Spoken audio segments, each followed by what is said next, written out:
Hello, it's a Sinister Gambino here with a new stream. In this stream, we want to be going over the event week for this week in Red Dead Online. Though there's probably only like another 3 days left of it, but whatever. Better late than never. But yeah, apologies if the title is very confusing, but there's not really much going on for the event week, so that's kind of the best I had for the title. It's like a free collectible, like, crafting bonus for getting free collectibles, of course. So that's probably the most monetary value, aside for the treasure map reward for the pamphlet. But I had no idea how I was going to title that for like the main title, so I put on Message Spectator. And yeah, Message Spectator, I put the treasure map thing for buying the pamphlet, because, you know, Rockstar nerfed the fucking gold with this latest update, of course, so I definitely thought it was something worth putting on there. One of the highlights of the event week. 40% off bows, and then 30% off trinkets, and obviously more.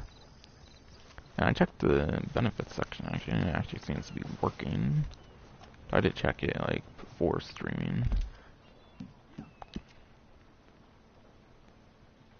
So yeah, it seems they're finally bothered with their benefits section again, so that's definitely nice to see.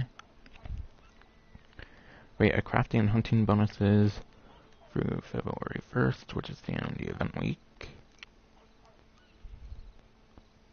But yeah, free collectibles don't really specify what they're going to be, so value obviously heavily depends on the collectibles. However, free collectibles isn't really going to be that much necessarily, so definitely the monetary value will be best on the treasure map, but again, I didn't really have an idea how to title that, so I put it as a spectator kind of thing. But yeah, crafting anything that's a store as well will get a reward for a free hat, offer good for 50% off a pair of boots. That one does not have a restriction. I think the hat has like a rank 15 or under restriction or something if I saw on the newswire, not entirely sure on that one. So a couple really small but still nice like clothing thingies going on, but yeah, the stuff with Gus's store is pretty lame to say the least. The real stuff is with the campfire game, the collectibles, which of course could help for going for full collector sets, which that could be good value, but yeah, that would require some dedication in the game and all that. And yeah, purchasing any pamphlet will get you a treasure map, as found as a spectator. 40% off discount on clothing at Gus's store. So I would assume that would be all the legendary animal clothing as well, basically any sort of clothing thing whatsoever, I would imagine. Definitely a good time to get the legendary animal clothings for all the legendary animals you may have got, Gus and all that. Which I'm sure that's some of the like best clothing in the game, I would say. So definitely a good clothing discount there. And yeah, the trinkets as found as spectator are 30% off. And all the different trinkets in the game do stack or whatever, so definitely worth going for all of them. So I'd definitely try to find time to do that for sure.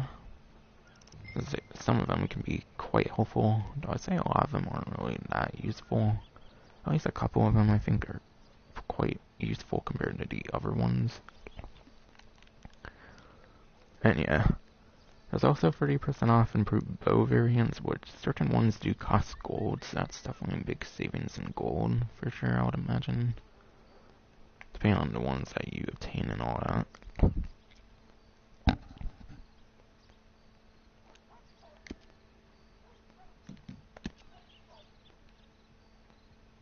But there's 40% off the bow and improved bows, which is 40% off bows on the spectator. I didn't have enough room to specify regular and improved bows, obviously, so I had to do. But yeah, there's not really too much of a difference in my opinion with the regular bow and the improved bow, so honestly I'd say the regular bow's enough. Though I'm sure the improved bow does have its benefits, but I don't really feel they're really going to be that noticeable. Maybe it depends on like the stuff you use with it and all, I don't know. But yeah. Also, there's 50% off all herbivore and predator baits. Depending on what you want to hunt, of course, and that will be very useful, no doubt.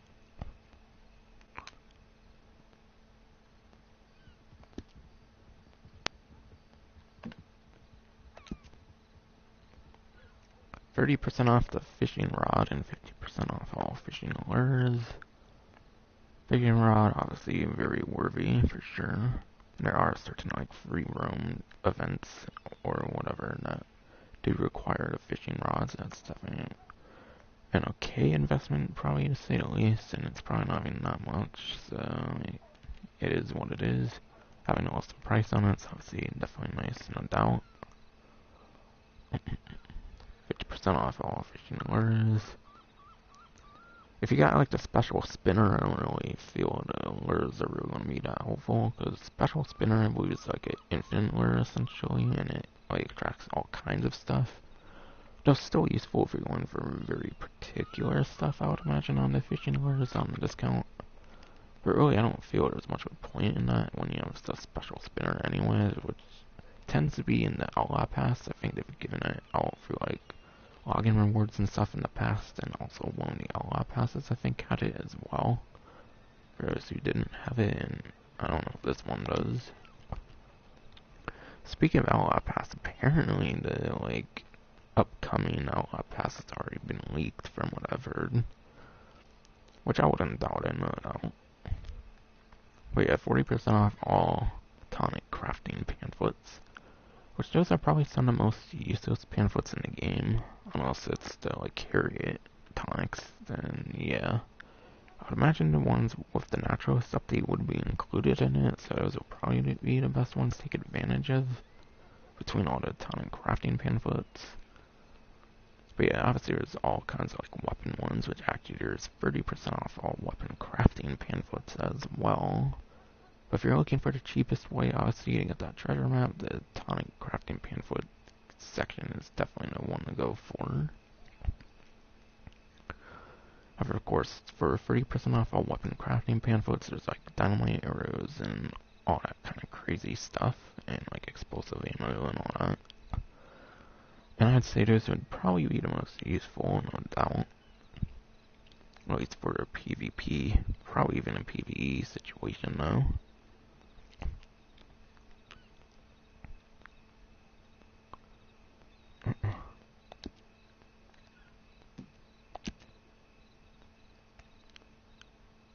All this stuff just seems to be duplicates from before, and Prime Gaming benefits.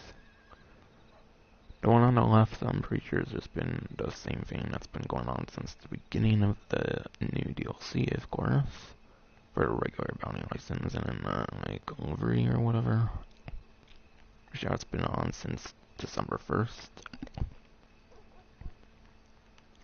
And then the ones on the right, I recall those ones being a thing before as well.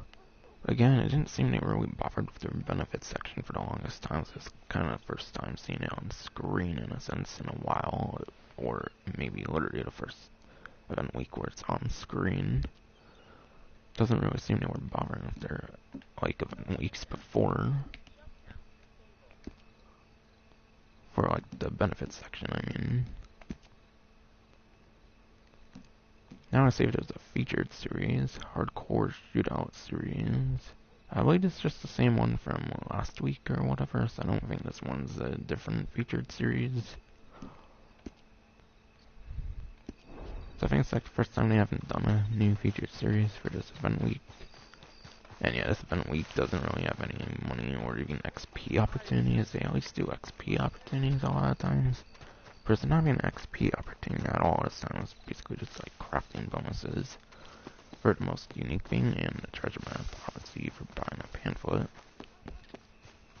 Which definitely could be a nice way to get gold, but I'm not worried about it personally, because I might be grinding for the rest of my gold for Outlaw Pass anyways.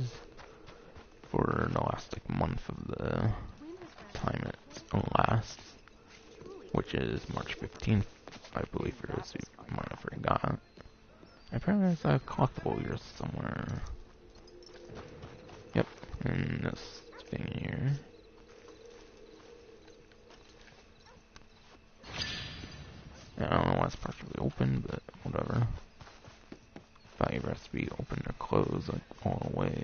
whatever.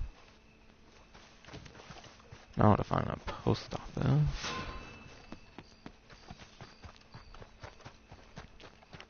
Alright, call rewards rank 39 it seems I just got. Wow, table black and white, but I don't have it right now, so it's not gonna matter at least for now. Until I probably grind for like the last month off stream or whatever, because I don't really grind on streams. Because obviously those would get even more repetitive probably than event week streams, to be honest. Well, good to see you again. Okay, apparently I can send mail, so it looks like I do have the full weekly collection set, so that's interesting, I guess. And it's the hairdresser set.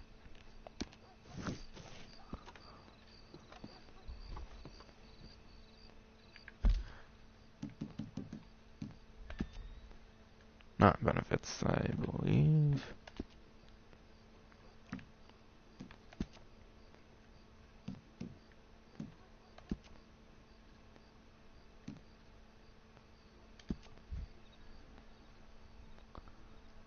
But I do have all three of them. And yeah, they're all like in the ivory.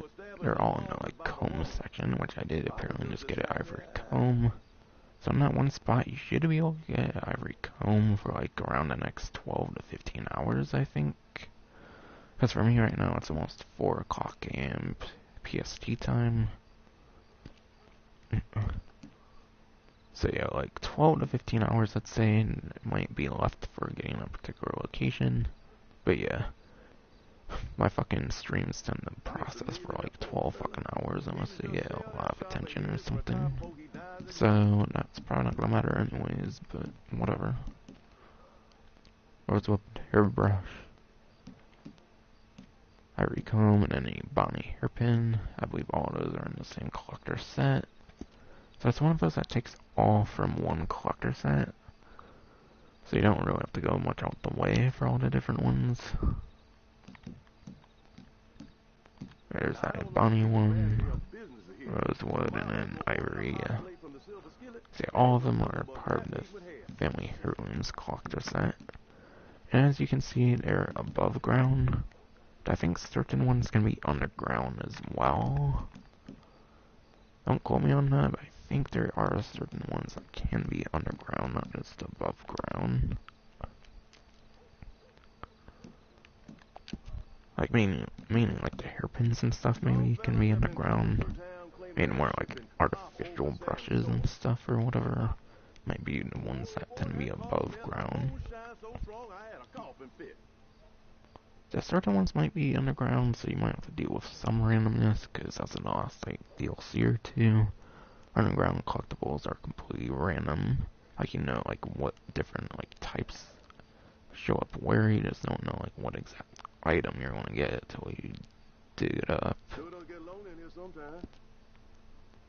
that could make it kind of annoying to go for the hairdresser set. But yeah.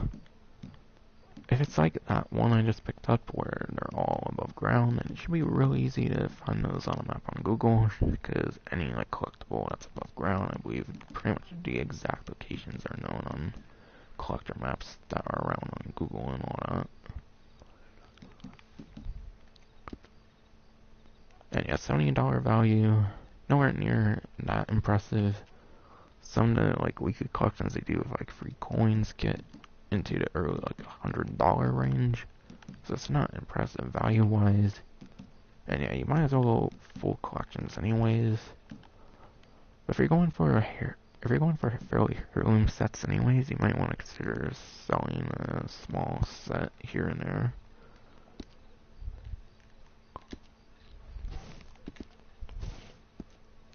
And yeah, that's pretty much it for this event week stream, I believe. But yeah, I did actually do more thumbnails for the channel, so I did actually do something finally for the channel, kind of like besides for these event week streams. I did work on some more thumbnails. But the only ones I haven't really worked on were for like the heist streams, because I don't know, like, I don't have any ideas on like thumbnails for the heist streams. Not necessarily. But I'll probably figure it out. Plus do like the Pacific Standard heist pretty soon. Silent Sneaky Casino Heist, though, I don't really feel like doing that one, because it's just another approach of the casino heist. I've never really done the aggressive and fucking, what's it called, the Big Con, obviously. But obviously there's a bunch of different, like, outfits and stuff like that, but they barely change the heist anyways. And Silent Sneaky is, like, the one, like, heist in general that requires much coordination. Because you pretty much have to stealth it, or it's gonna be completely fucking ruined, essentially. Like all the other heists in the game, you don't really have to necessarily coordinate, at least with randoms necessarily. With friends, it's probably highly preferred, obviously. Also, good news actually, my Phantom Blade reviewing guide actually, in the last like couple days, I've reached over 500 views. That's pretty cool. Definitely cool that one of my reviewing guides on a vehicle has finally reached a very huge point for me, at least. 500 views, definitely very huge for me, no doubt. Not so much for bigger YouTubers, I'll see, but yeah. Just something interesting I wanted to bring up. And yeah, I don't really necessarily want to promise any video stuff will be coming out, because I'm not good at that, obviously. Not keeping word on it, but yeah. Again, I kind of want to, but at the same time, I feel time goes way too fast in this fucking world, so let's either like play a bunch of like other games like off stream and stuff, on my own time and all, for like my free time and stuff, or obviously fucking work on a video for like an hour or two. Which takes away from my gaming time, obviously, because I can't really do both of them. Yeah, that's kind of why I don't do a lot of videos and stuff, because I do value my free time highly. But yeah, no promises, but who knows. Maybe, just maybe, I'll finally get working again on that project I fucking probably recorded like months ago, which was kind of the last like huge thing I fucking worked on. Honestly, if that's for that, I'm obviously going to be doing my GTA Online event week stream probably in the next like 24-ish hours or something. At least. That's finally be it for the stream. Hope you enjoyed.